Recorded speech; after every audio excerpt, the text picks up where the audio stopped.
Editorial का title है conditional ease. Conditional ease मतलब शर्त जो रखी गई थी पहले, उनमें थोड़ा सा रिलैक्सेशन दिया गया है। ठीक है, किसको लेकर एडिटोरियल है वो हम डिस्कस करेंगे, लेकिन उससे पहले बता दूं आपको, पिछले क्लास के जो दो आंसर्स थे 4 और 5 नंबर के, वो दोनों ही सी सी ये दोनों आंसर्स थे, मैच कर लीजिएगा। आज की क्लास में हम जो ये पढ़ने वाले हैं उसमें एक टोन पूछा है, एक आपसे पूछा है कि एडिटोरियल किस चीज को डिस्कस करता है, मतलब सेंट्रल थीम क्या है इसकी। एक पूछा है कंपाउंडिंग, ये बहुत बार आएगा वर्ड, इसका मतलब क्या है। ठीक है, कंपाउंडिंग शब्द का एडिटोरियल में मतलब क्या है। एक पूछा है कि नई गाइडलाइंस जो है उसके बारे में एडिटोरियल क्या चेतावनी देता है, क्या सावधानी बरतने को बोलता है। और एक पूछा है कि इनमें से कौन सी वो चीज है जो रेगुलेशन जो किया गया है, जो एक प्रकार से नियमों में नई चीजों को नए नियम बनाए गए हैं, उनमें सबसे बेहतर क्या चीज आपको मतलब यहाँ पे रिफ्लेक्ट होती नजर आ रही है। ठीक है, तो ये कुछ 5 क्वेश्चंस हैं। टोन है, कंपाउंडिंग शब्द का मतलब है, सेंट्रल थीम पूछी है, और जो नई गाइडलाइंस है उसके बारे में क्या चेतावनी है लेखक की, और क्या मतलब एडिटोरियल का जो व्यू है, एडिटोरियल क्या सोचता है, एडिटर क्या सोचता है रेगुलेशन के बारे में, वो क्या मतलब कौन सी सेंटेंस आपको ये बात बताएगा। ये कुछ हमें क्वेश्चंस के आंसर निकालने हैं। तो स्वागत है आप सभी का एक बार फिर से आशीष क्लासेस पर। शुरू करेंगे आज की क्लास को। एडिटोरियल किस बारे में है? एडिटोरियल डिस्कस करेगा नए गाइडलाइंस को, न्यू कंपाउंडिंग गाइडलाइंस को। कंपाउंडिंग होता है सेटलिंग, रिजॉल्विंग, जिसमें आप चीजों को निपटाते हो, निपटारा करते हो। ठीक है, उसको हम बोलते हैं क्या? कंपाउंडिंग।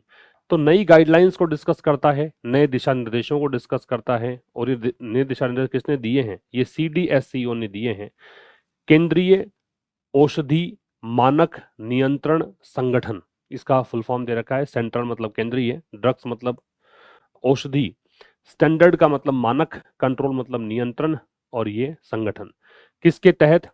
इस एक्ट के तहत, ड्रग्स एंड कॉस्मेटिक्स एक्ट 1940, इसके तहत नई जो चीजें यहाँ पे नए नियम दिए गए हैं उसके बारे में चर्चा करेंगे।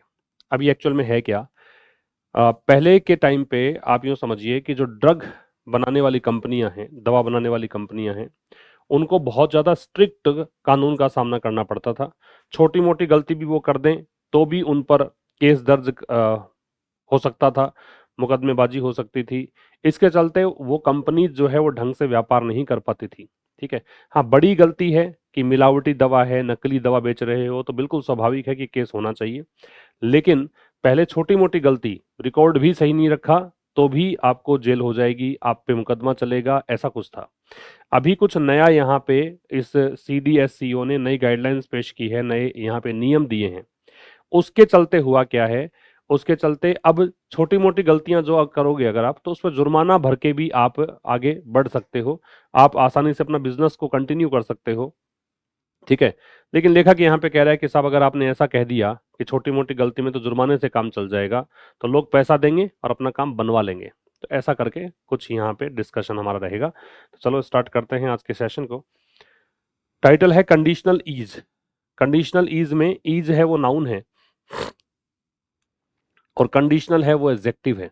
कंडीशनल ईज का मतलब हो गया ऐसा ईज, ऐसी आसानी जो कि कंडीशनल है, ऐसा रिलैक्सेशन, है ना, ऐसी राहत जो कि शर्त के आधार पर है।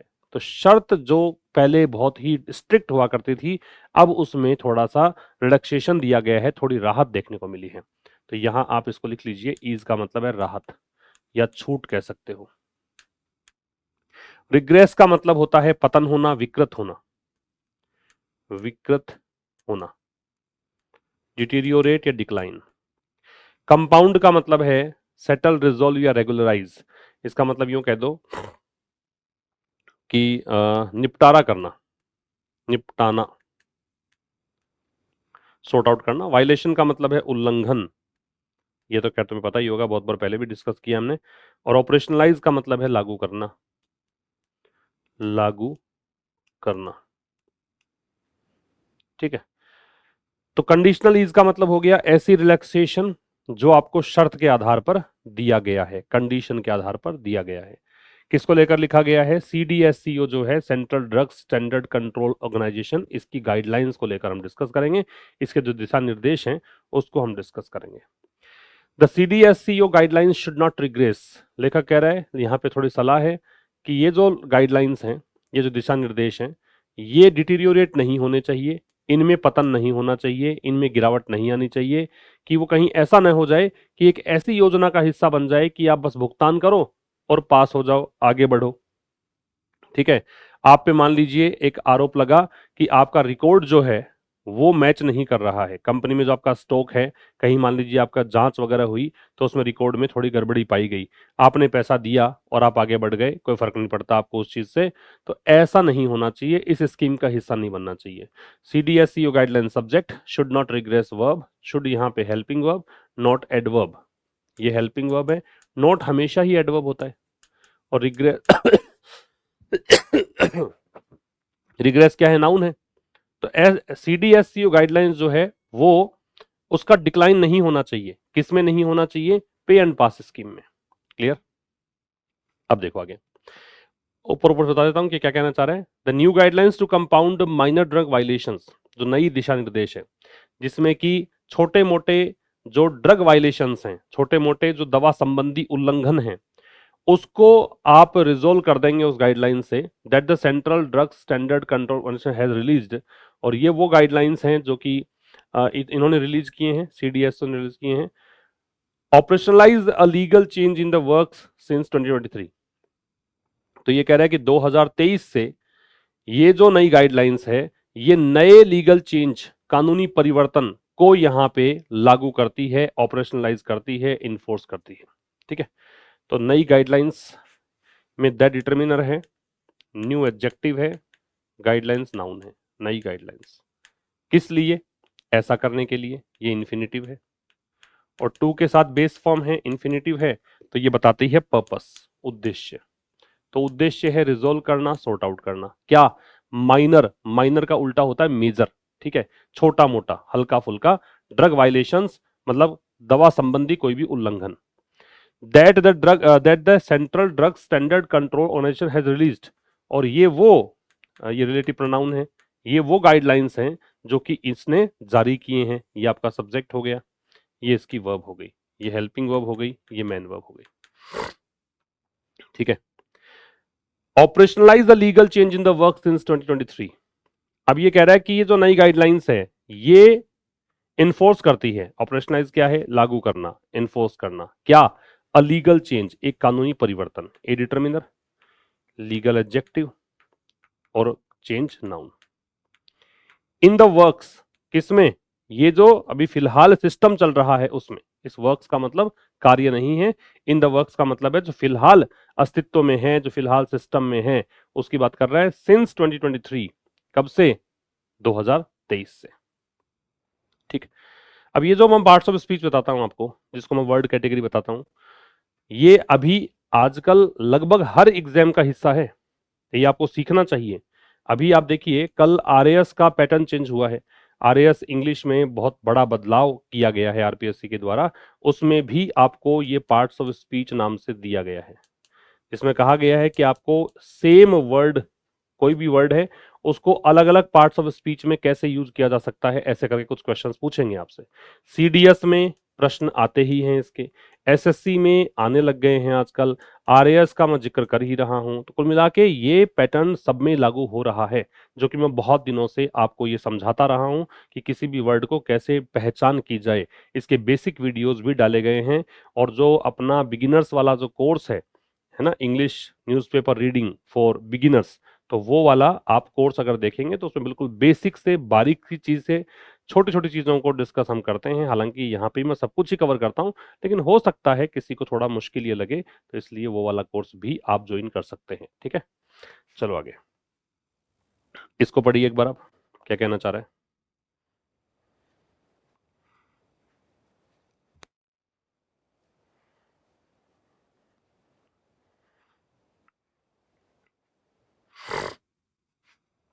रिलेटिवली का मतलब है तुलनात्मक रूप से, तुलनात्मक रूप से, कंपैरेटिवली, फेयरली। नॉन कंप्लायंस का मतलब है उल्लंघन। भाई ये वैसे उल्लंघन हो गया ना, कंप्लायंस का मतलब तो आज्ञा का पालन होता है, नॉन लगा दिया प्रीफिक्स, इसका मतलब है ये उल्लंघन है। इन्वोक का मतलब यहाँ पे है प्रेरित करना, उकसाना, है ना, कारण बनना, कारण बनना। स्टैंडर्डाइज का मतलब है मानकीकृत करना, नियमित करना, मुख्य धारा में लेके आना। डिस्क्रेशन का मतलब है विवेक, स्वयं की बुद्धि का प्रयोग, चॉइस या जजमेंट। अब देखिए, अंटिल रिसेंटली, हाल फिलहाल तक क्या था, many instances of relatively minor और technical non compliance under the drugs and cosmetics act 1940, कि कई सारे उदाहरण जो तुलनात्मक रूप से थोड़े माइनर थे या तकनीकी यहाँ पे थे, तकनीकी उल्लंघन के केस थे, इस एक्ट के तहत इन्वोक्ड क्रिमिनल प्रोसिक्यूशन, तो वो प्रेरित करता था या लेकर आता था आपराधिक मुकदमा। क्या कह रहा है, हाल फिलहाल क्या होता था, बहुत सारे उदाहरणों में छोटी मोटी गलती भी अगर आप करते थे तो उसमें आपराधिक मुकदमा आपके खिलाफ दर्ज हो जाता था। The new guidance and standard operating procedures, जो नई नई दिशा निर्देश हैं और जो स्टैंडर्ड ऑपरेटिंग प्रोसीजर्स हैं कि कैसे इसको संचालित करोगे, इसकी प्रक्रियाएं हैं, आर मेंट टू, उनका उद्देश्य ये है टू स्टैंडर्डाइज द कंपाउंडिंग, कि कंपाउंडिंग को स्टैंडर्डाइज करो, मतलब इनको सेटल कैसे करोगे, इन केसेस को, इनको रिजोल्व कैसे करोगे, इसको आप मुख्य धारा में लेकर आओ, इंस्टेड, इसकी बजाय, वेयर बाई, जिसमें, एट, जिसके द्वारा, एट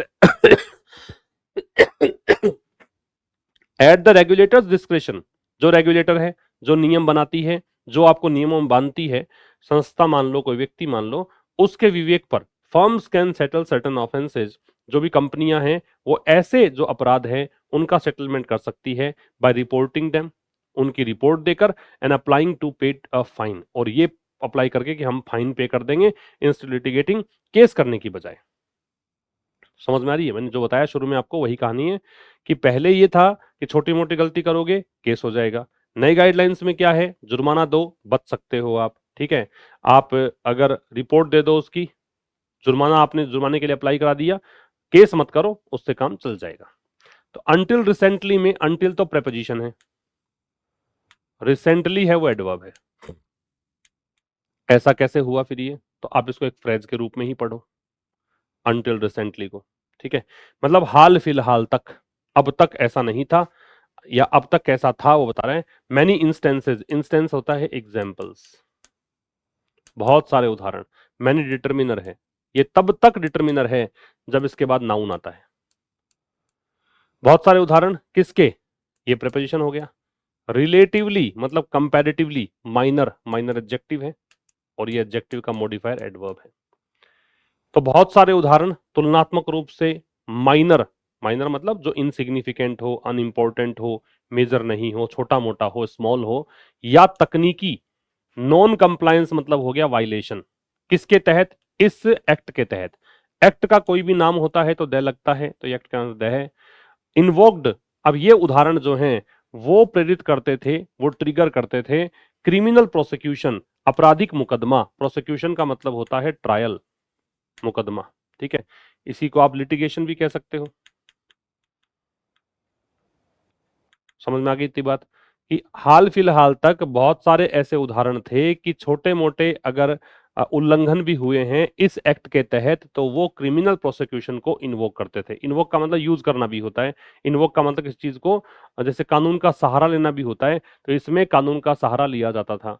द न्यू गाइडेंस, जो नई गाइडेंस है, द क्यों लगाया, क्योंकि हम बात कर रहे हैं सीओ जो ये तो ऑर्गेनाइजेशन है उसके द्वारा गाइडलाइंस जारी की गई है, उन्हीं गाइडेंस की बात है, तो निश्चित हो गया नई गाइडेंस, गाइडेंस जो है और स्टैंडर्ड ऑपरेटिंग प्रोसीजर्स हैं, ठीक है, ये नाउन है, ये एडजेक्टिव है और ये भी एडजेक्टिव है।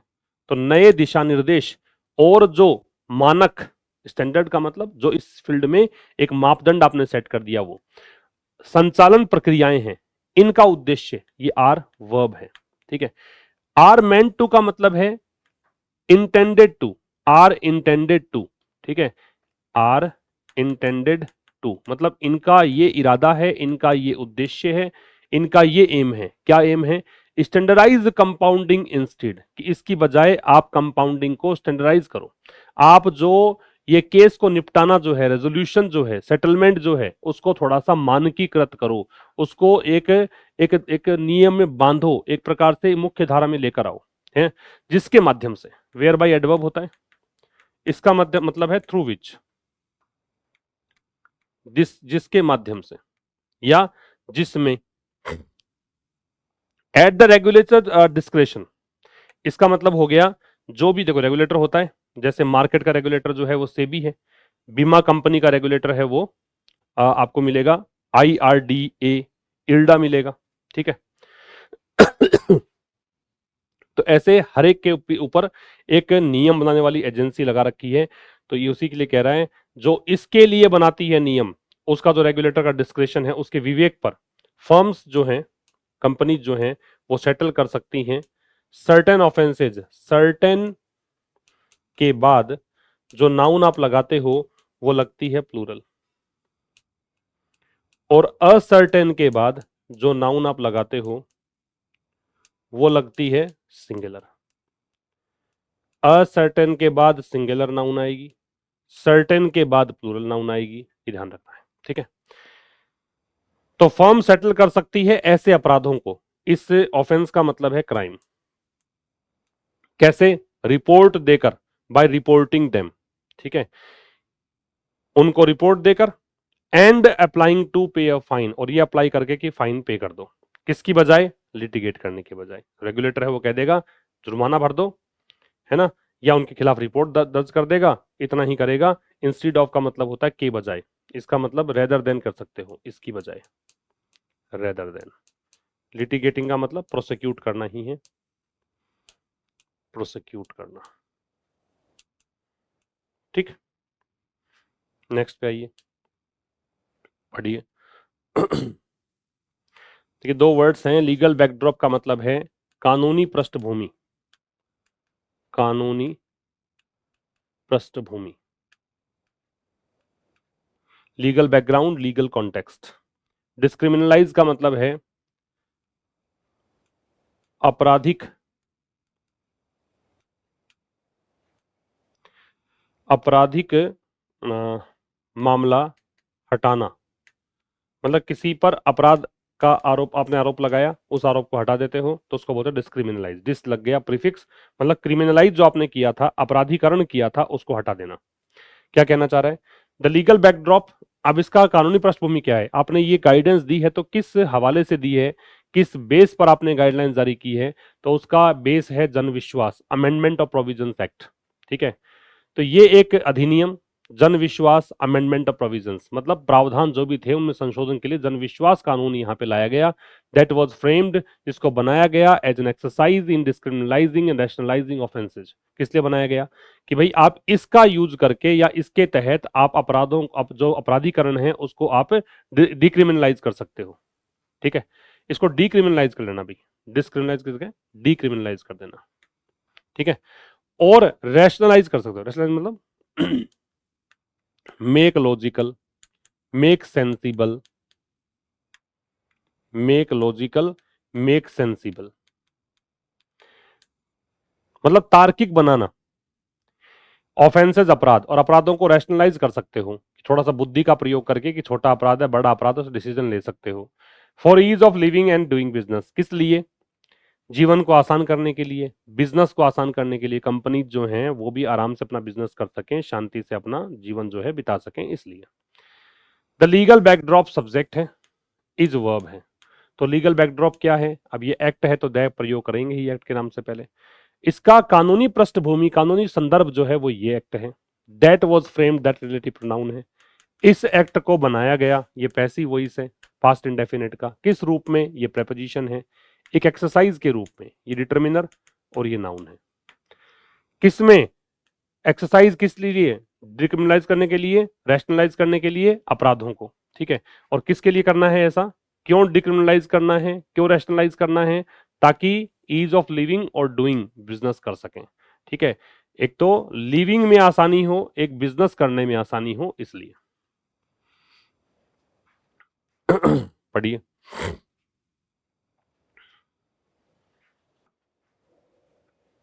पढ़ लिया भाई? देखो पहले कुछ वर्ड्स हैं।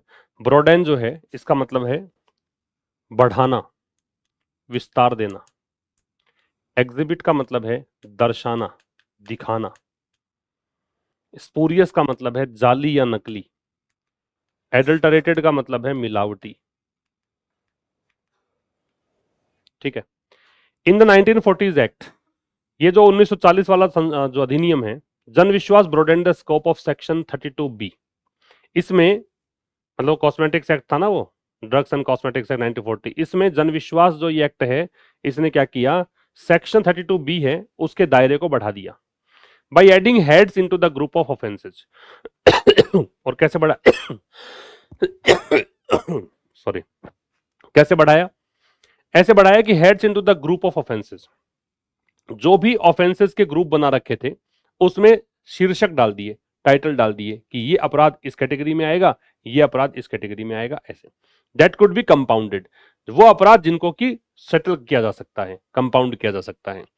This now includes making a drug to sell और distribute in breach of the 1940 act but not covered by its sections 27A to C and stocking or exhibiting such a non-spurious or non-adulterated drug among others.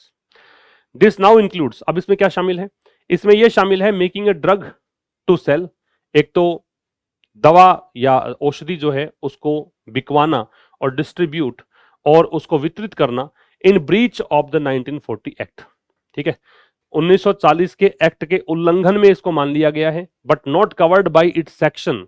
लेकिन इसका जो एक section है, इसका एक अनुच्छेद है 27A to C, है ना, ये इसके अंतर्गत कवर नहीं किया गया है। एंड स्टोकिंग और exhibiting such a non spurious और नॉन अडल्ट्रेटेड ड्रग, या फिर और स्टॉक करना मतलब उसको भंडारण करना, एग्जिबिट मतलब दिखाना, सच अ नॉन स्पूरियस मतलब कोई भी दवा जो नकली नहीं है, नॉन लगा दिया, जो मिलावटी नहीं है, अमंग अदर्स बाकी चीजों के बीच, ये इसमें संशोधन किया गया है, समझना।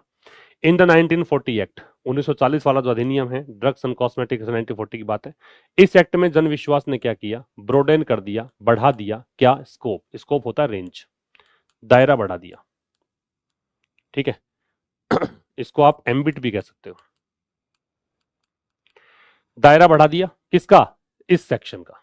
कैसे बढ़ाया?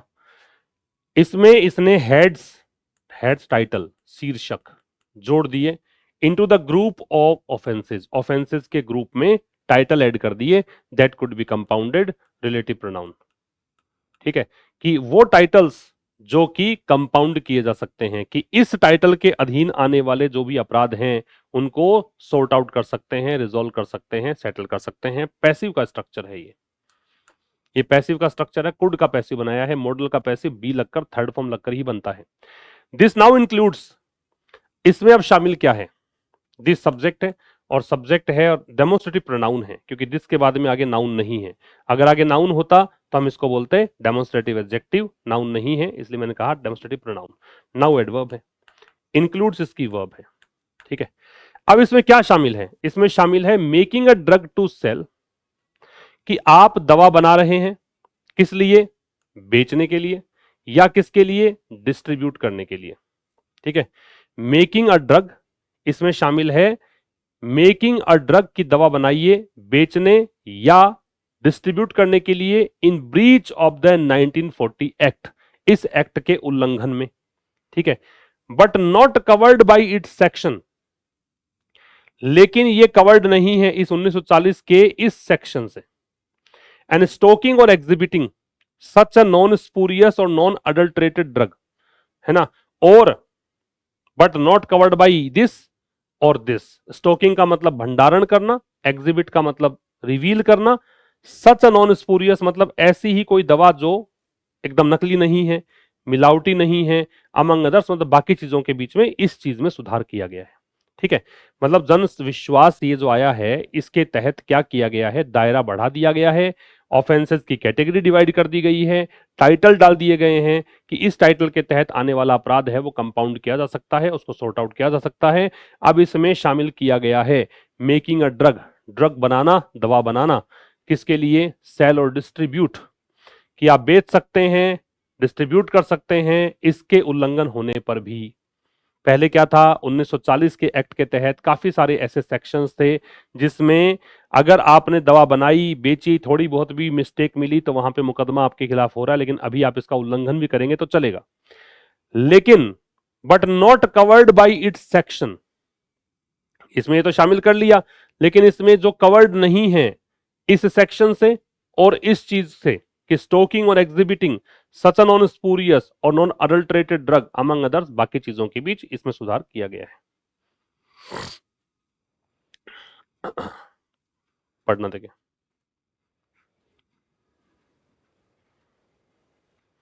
इम्यूनिटी फ्रॉम प्रोसिक्यूशन, ये होता है कानूनी सुरक्षा।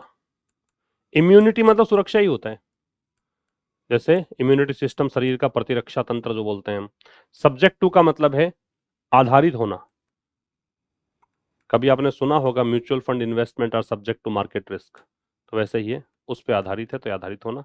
रेगुलेटरी अपैरेटस, इसका मतलब होता है निगरानी तंत्र। रेगुलेटरी में यही तो होता है ना कि भाई आप नियम बनाते हैं, रेगुलेशन में लाते हैं, नियमों में ढालते हैं, वो सिस्टम। गुड फेथ का मतलब होता है अच्छी नीयत, ईमानदारी वाली नीयत। डायर का मतलब है भयानक, ये वर्ड इंपॉर्टेंट है भाई, सीरियस या ग्रेव। डायर इंपॉर्टेंट वर्ड है, लिख लेना।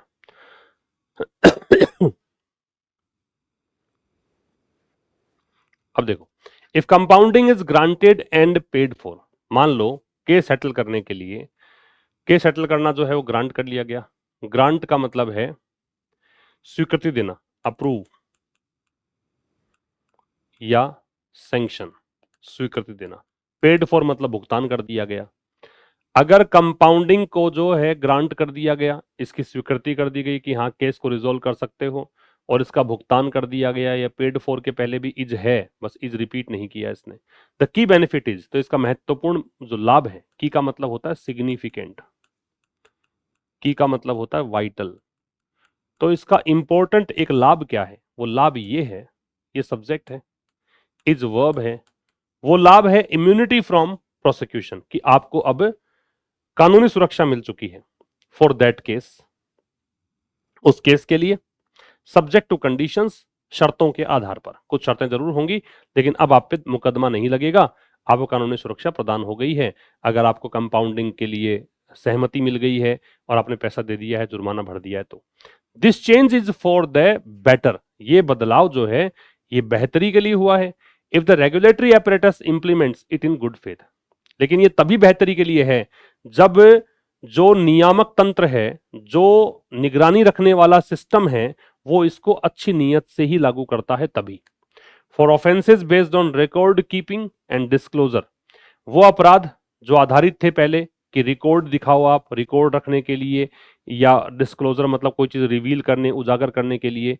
कंपाउंडिंग प्रिवेंट्स नीडलेस क्रिमिनलाइजेशन, तो इस चीज में जो कंपाउंडिंग वाला सिस्टम है वो रोकता है कि अनावश्यक अपराधीकरण आप नहीं कर पाओगे, and let's enforcement focus on direr violation, और जो आपका कानून को लागू करने का प्रोसेस है, इन्फोर्समेंट है, वो ध्यान केंद्रित कर पाएगा किस पे, गंभीर उल्लंघन पे, छोटे मोटे अपराधों को हटा दिया जाएगा इसमें।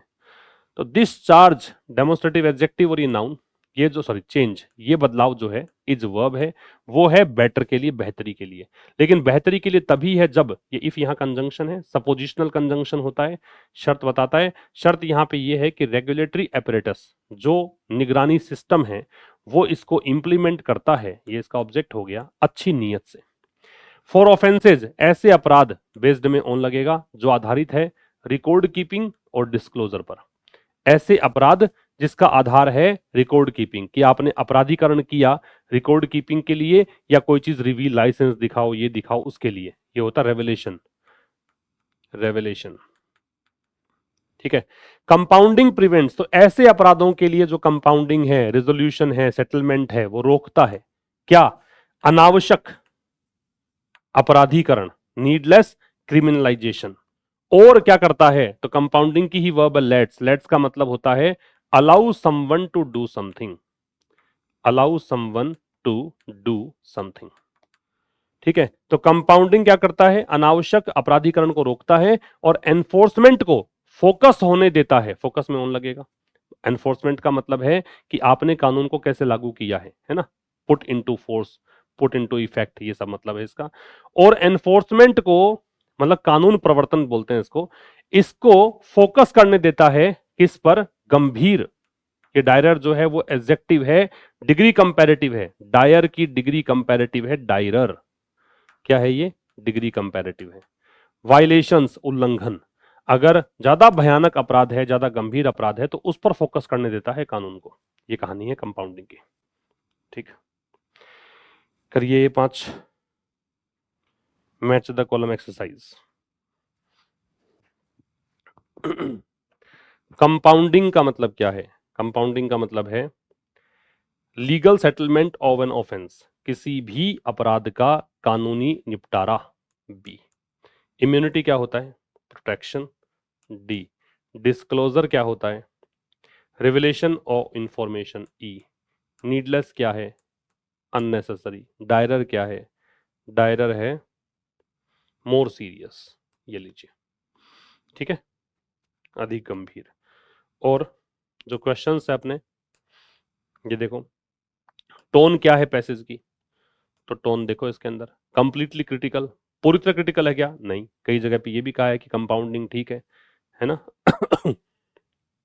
ईज ऑफ डूइंग बिजनेस है, ईज ऑफ लिविंग है, तो ये ऐसा तो नहीं कहा, पूरी तरीके से नहीं है। स्ट्रांगली सपोर्टिव, बहुत ज्यादा सपोर्ट कर रही है क्या, ये भी नहीं है, क्योंकि लेखक तो ये कह रहा है ना बीच बीच में कि इसका कहीं ऐसा नहीं हो, नियत अच्छी होनी चाहिए इसको लागू करने में, है ना, कहीं ऐसा ना हो कि पे एंड पास का सिस्टम बन जाए, तो ये भी नहीं है।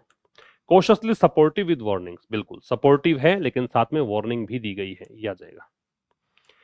नंबर 2 है एडिटोरियल किसको डिस्कस कर रहा है, एडिटोरियल डिस्कस कर रहा है न्यू सीडीएससीओ गाइडलाइंस को, नई जो गाइडलाइंस आई है इसमें कंपाउंडिंग को अलाउ किया गया है छोटे मोटे ड्रग ऑफेंसेस के लिए। एक पूछा है कि कंपाउंडिंग का मतलब क्या है, तो कंपाउंडिंग क्या था, settling certain offences bye paying a fine, ये है कंपाउंडिंग। ठीक है, तो ये 3 क्वेश्चंस हो गए आपके।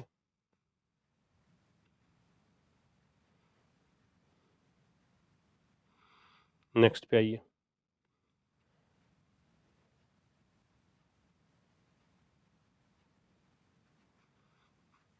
इसका आप स्क्रीनशॉट लीजिए, नंबर 4 और 5 का।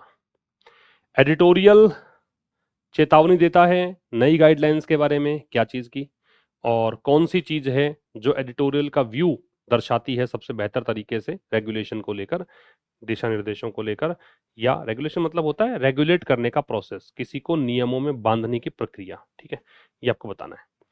कल मिलेंगे ठीक शाम 5 बजे एक नए सेशन के साथ, तब तक के लिए नमस्कार, थैंक यू वेरी मच।